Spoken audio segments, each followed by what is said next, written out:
Hi everyone. Today I wanted to share with you this wonderful old poster I found when we were going through my grandparents' books, and it's called Whales of the World, and it's from 1976, put out by the National Geographic Society. And I just love these old posters with illustrations and beautiful typography, and not only that, but I'm about to read Moby-Dick, so it seemed like the right time to take a closer look at this and share it with you all. So this poster has a nice little summary here at the bottom, talking about the different kinds of whales and characteristics of these whales. And much shorter and more concise than Ishmael explains them in Moby-Dick. But yeah, I really like the artwork probably the most. So here's the sperm whale, which is the type of whale that I think is featured in Moby-Dick. What other whales here? Humpback whale. I believe I've seen these in, well, it was either the humpback or, let's see, I think the gray whale. One of these two I've seen on the west coast. And then I've also seen killer whales or orcas. Went on a tour of those a while back, so that's fun. And then there's the blue whale, of course, which is the biggest of them all. And let's see what else here. Some of these other ones are not quite as familiar to me, but very neat picture. And then on the other side, I just realized today there is a mapping showing where the different whales live, how they migrate over time, and all that good stuff. Now, granted, this is from the 70s. I don't know if any of this has changed since then due to, whatever, climate change.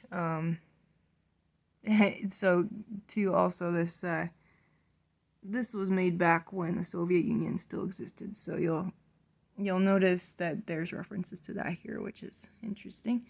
But yeah, this side is quite informative as well. I would say that, let's see.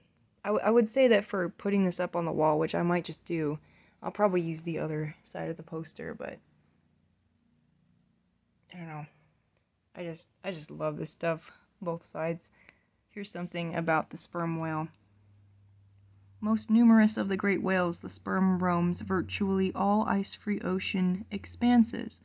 The map identifies only the whaling grounds where population is assumed to be densest. The sperm, Moby-Dick was one, figured prominently in whaling's most adventurous era in the 19th century. Killing accelerated after World War II, and the heavily hunted sperm now ranks commercially as the most widely sought cetacean, with some 15,000 slaughtered annually. Perhaps 600,000 sperm whales survive worldwide, as of 1976, less than 2/3 of their former number. Well, that's pretty sad. Here's a little blurb about the gray whale. I'm not going to read it, but you can see, so like where I used to live here, there's a fair amount of whale traffic. I'm seeing gray, and I don't know about humpback. It looks like humpback doesn't, well, if that's yellow, okay, I am confused what this chart means, so don't quote me on my reading of it, but I'm looking around to see there's like a legend or something, but I'm not really seeing one. So it may not be as good of a reference as I was expecting on first glance. But either way, as you can see, we get a fair amount of whale traffic in the Pacific Northwest. And if you ever get a chance to go on a whale watching day trip, I would recommend it. Some of the whale watcher boats are not as like good as others. Some of them get too close, but the one we went on I think was pretty responsible. So we might have witnessed some bad behavior of other tour groups, but I think the one we went on was really good.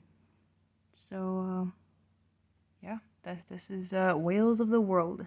Getting inspired to read Moby-Dick again.